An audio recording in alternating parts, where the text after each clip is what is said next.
6. Le sang, source de vie et de rédemption. Car l'âme de la chair est dans le sang. Je vous l'ai donné sur l'autel, afin qu'il serve d'expiation pour vos âmes, car c'est par l'âme que le sang fait l'expiation. Lévitique 17, 11. Bien-aimés frères et sœurs, avant même que la croix ne soit dressée, le ciel avait déjà établi une loi spirituelle que rien ne pouvait changer. La vie est dans le sang, et le sang est le seul moyen d'expiation. Dieu a dit à Moïse, « Je vous ai donné le sang sur l'autel. » Ce n'est pas un accident, ce n'est pas une invention humaine, c'est un don divin. Un don sacré, un don puissant, un don vital. 1. Le sang, porteur de la vie. La Bible déclare, l'âme, la vie, de la chair est dans le sang. Autrement dit, pas de sang, pas de vie. Là où le sang s'arrête, la vie s'éteint. C'est vrai biologiquement, mais c'est encore plus vrai spirituellement. Depuis la chute de l'homme, le péché a réclamé un prix. Et ce prix, c'est la vie, donc le sang.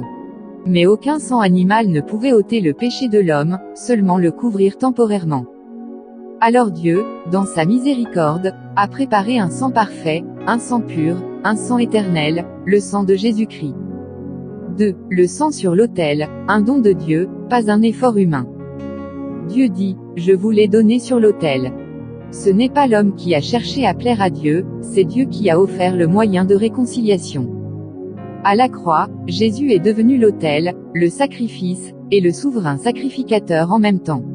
Son sang a coulé, non pas parce que des soldats l'ont forcé, mais parce qu'il s'est donné lui-même, volontairement, pour l'expiation de nos âmes. Ce sang a jailli une fois, et il crie encore aujourd'hui.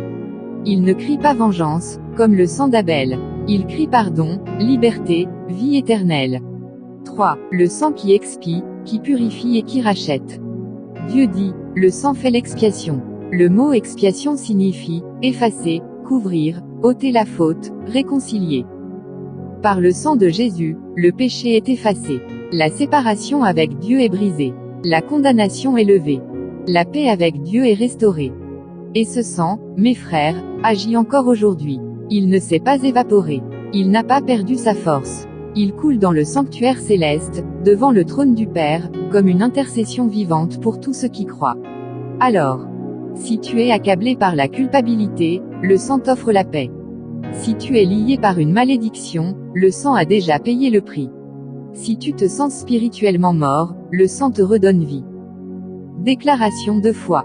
Je crois que la vie est dans le sang de Jésus-Christ.